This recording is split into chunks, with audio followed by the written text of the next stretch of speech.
So, just for context, I have been working with this student individually for months, and while I've seen great improvement as a particular concept regarding the 1 to 3 rotation, I've released within ROU mounds of content, individual replay sessions, and classroom sessions, and these classrooms are relatively small. It's not as big as it was last season, so I have more time to work with me to reinforce his knowledge and growth. But these concepts have not soaked in. So I want to release this because I know this has some good bits of information, but I am also a coach as long as I am a player. And so long as I am a player involved in this game, I feel I must do something to address some of these issues at whatever scale possible, even just one person at a time. And aside from my coaching personality, which really draws a lot of energy from the altogether pain and loneliness and mental frustration of trying to hit the top level for roughly 2 years, which I don't think this game is very fun to do that. But the comments I've really gotten have really demonstrated that most people, which 99% of them who comment negatively are usually new viewers to the channel, they misunderstand where I'm coming from. And that I really am giving you the time trials, Mario Kart, Coconut Mall, Rainbow Road, jump shortcuts to really skyrocket being a better player. Because in my journey, I didn't have the guidance that I can now provide. And I don't want to sound like that one parent who said, back in my day. But coupled together within my home environment and how trapped I felt, as well as the frustration of playing the game, through which I trialed and errored thousands of games and how to play at the top level, and figured out a formula to absolutely dominate. And I did extremely well, but the answers came at the expense of my own sanity. And now I can't not talk about some of the problems within the game that I see because I feel I have the knowledge and I should help people, but I can't stay silent. So there's an emotional charge associated with me talking about these problems in general because I was a player. I made the game my life at one point, and I was surrounded by these problems. And now, coupled together with the ignorance or just the lack of acknowledgement altogether from certain content creators who would rather release their subpar mechanics videos or just surface level tips and tricks videos rather than address the real problems that are deeply ingrained in the game, rotationally, mainly regarding positioning. Um, and they should be fixed. It makes a kind of problematic potpourri that I believe just burns people out of the game, and it creates a League of Legends esque environment versus being something that's like truly enjoyable. Because I've had truly enjoyable moments when I'm playing this game. In fact, the best moments I've ever had were always when I was playing with teams. So I always push people to do that. And also another factor to consider: students aren't going to absorb the information instantly. It's kind of like I feel like people think I'm the Philadelphia Eagles fan who's throwing the clipboard in the wall and staring at the camera with the headline text being when the professor teaches a concept once and the student doesn't understand it. That's not really the issue here, considering that we have had a lot of time together. But I say this because if I don't add a contextual part to the video and explain more than just surface level, people will just make hasty surface level comments rather than going beyond my words and what I'm saying here. It seems almost like that's a rare skill. And in fact, I would say most of my subscribers are people that are, there's probably maybe like one or two haters in there, but I would say most of them have looked at my stuff and go, okay, there's some value here, and they really do go beyond my words. So I'm starting to see that, and that's a really cool thing. I'm just the resulting comments that are really negative or say that I'm toxic or I'm some fucking loser is just ridiculous. I mean, you came right at the end, right at the height of the meltdown. That's basically when I'm posting it, and I'm not really marketing myself well. I know that.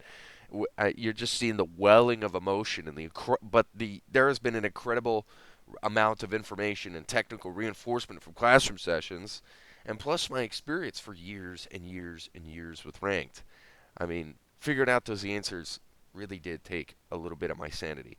And people look at the peak of the mound and make a judgment without seeing the hours of building the mountain. And again, I don't really market myself well. I don't do the best. Like, I could video edit a ton better. I could soften my own comedy with means and, like, the Philadelphia Eagles reference, but I'm just tired of video editing. I mean, I couldn't find that Philadelphia Eagles fan meme, but I'd rather suck at video editing than leave people out of the dark. So, that's the sacrifice I'm willing to make with the channel. So, all right, well, you guys enjoy. This is the disclaimer. Much love. That's the beauty of this. It's all defensively beautiful. There's no immediate thing. Okay, where the pad lines and you're rotating too tight. Mason, we've talked about this, bro. Just follow the goddamn rules. Dude, just do it anyway. It's a decision. I already know you know about this. Bro, it's a decision at this point. Dude, I get that you want to stay here, but where's the ball gonna drop? Where's it gonna drop? Okay, if you're here, do you think it could score? No. Maybe, big if. Or how about here? Or maybe if you rotate tight, you understand that you might be ruining your chances. But do you get that you go here? Dude, you watch me. I always rotate wide unless this guy is having a really bad 50. In that case, then I rotate tight. Why? Because if it drops across the net and I'm right here, what fucking good does that do? I'm late already. I need to be fucking here. Hold on, let me get my fucking recordings. Dude, default into it anyway. Miss Herrera has time and space to be able to hit this. So do you think you have time and space? The simple rule is this. By the time I'm rotating and this 50 comes in, I want to be behind the ball, or at least square to it. Square to it is fine. Or at least maybe you could be a little bit right here. But you guys get the picture. When this first man goes to tackle him, I need to be right here. Everyone get me now? Maybe this is an added puzzle piece that I forgot to talk about or something like that. But in my brain, this is how I see it. Sveb, maybe this helps you. Yeah, maybe some visual examples would help a little bit as well. Yeah, that's the rule. I think I get it, but yeah. Okay, so what does this mean? Well, Mason, it means you follow what fucking GoldenLight's telling you anyway. Please. Okay, if Miss Herrera has time and space, do you think he's going to beat his man? Mason, yes, it is a question. It is a question. If your teammate has time and space on a ball that is going to go high, do you think that he's going to beat his defender? Yeah. Yes, he should. The answer is yes, he should. Absolutely. Because in this meta where we're at right now with aerials, is that if I have time and space to set up an air drag, I could not only set up an air drag, which then I could fake into a low 50, which I could also go high, which I could go for an aerial bump on top of the the plus yes or no decisions of whether he's going for a flip reset or a musty flick or whatever the fuck it is. And even then if he gets a musty flick reset, that he might be able to get a setup for going high or low. You guys with me? Okay, where we're at in this meta is if I have time and space and the ball's in the air, you should 100% beat the defender. 100%. It takes 2 defenders to beat 1 attacker. Okay, so what does this mean for you? Does this mean that if he wins that now and he's able to beat the defender, that it's going to bounce into the backboard? Where do you think you should be at that point? Forgot the name Midfield. of the position, bro. Midfield, bro. Midfield, yeah. 1 to 3. So, does it make sense to rotate tight when you need to cut into this space, or to rotate wide so that you can cut into that? What looks better? Wide. What looks offensively more solid? This? Wide does. Yeah. Does it make more defensive sense too? It does. Yeah. Believe it or not. Because if you rotate here, you have the ability that here you can bait it in the corner if he does get beat. Or you could slalom here. Or you could slalom here and then clear. And then clear. You have so much space to work with, bro. We draw more, so you guys get it. Boom. POV, you're in GoldenLight's classroom session. This is what I'm talking about. So, if he's beating, you want to and now I'm like this. Now I'm like this. Now I'm waiting.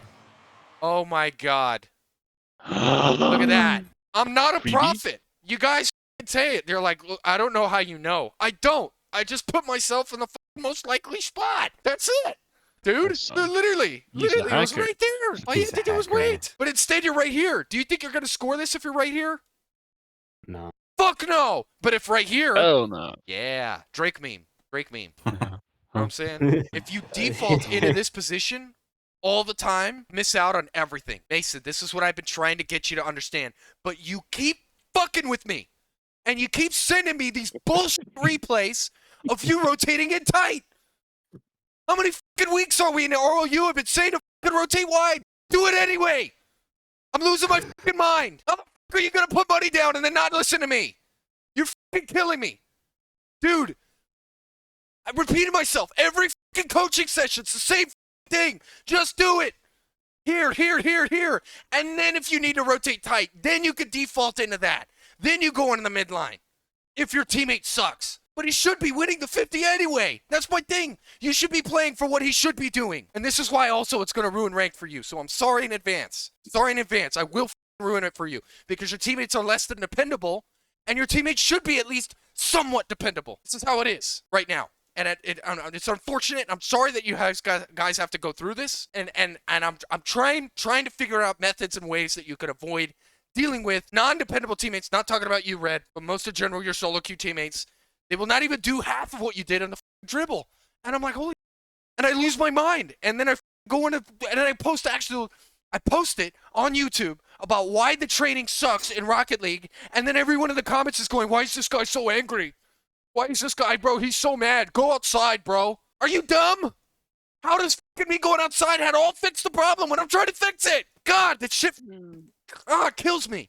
And then those same guys will have the ego, like what you've been dealing with, Mason, and you're talking about it in general chat, which everybody has dealt with. Those same motherfuckers will have an ego and be like, no, you gotta fucking rotate like this. No, you dumbass! I'm missing out on the whole fucking game. And it's pissing me off. I've been saying the rule set. I call it a rule set, Mason. I call it a rule set because you need to follow it anyway. Because this is all over. Maniac, send me a replay. Not watching any more of this shit. I'll try to see if I have some there. At least you don't run layers, Mason. Driving me crazy in this 1 to 3 thing. It's the same thing in 3s. It's the same thing in 2s. Thing is you're in me. You're with me. You're in my classrooms. I've been talking about it for 6-7 weeks. The same thing. Dude, please. If your teammate isn't immediately losing the play, standard 1 to 3 rotation on a pad line. Break off of it when you see that the ball and he's beating and you can play the backboard read. I can show you clips, dude. You've seen me do it.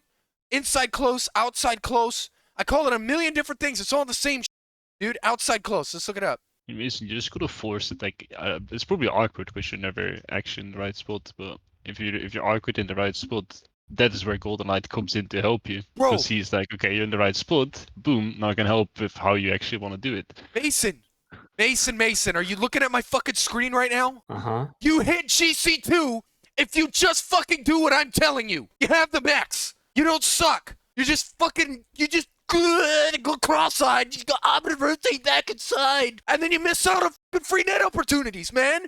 They make bad touches all the fucking time. It happens even at the high levels. They make fucking shit touches. And you get these free fucking gimmies like we just saw. And then I won't get...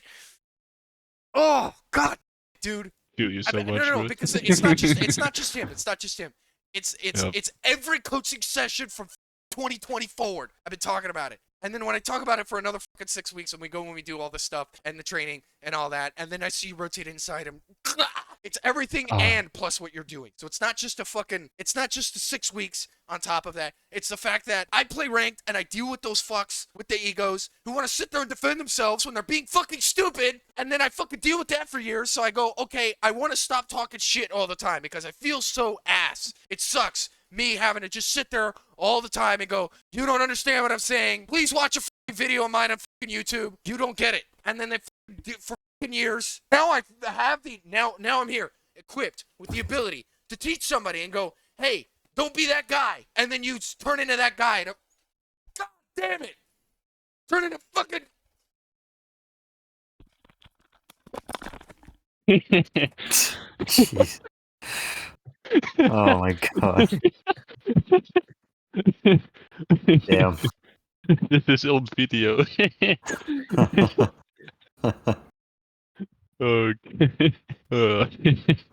It has to go viral, please. It's perfect. It's viral because it's funny, and then the message is there. Bam! 2 for 1. Okay. Let me just see if Mason did it on his other replay. I've made him a deal. I said if you're gonna run fucking layers or you're not gonna do a 1 to 3 rotation correctly, I'm not gonna look at your phone. But I'm gonna see. Is he gonna send me the same exact fucking replays going, hey, I think I fucked up on the spacing. Yeah, you did. But you already know. I mean, this is bro. What?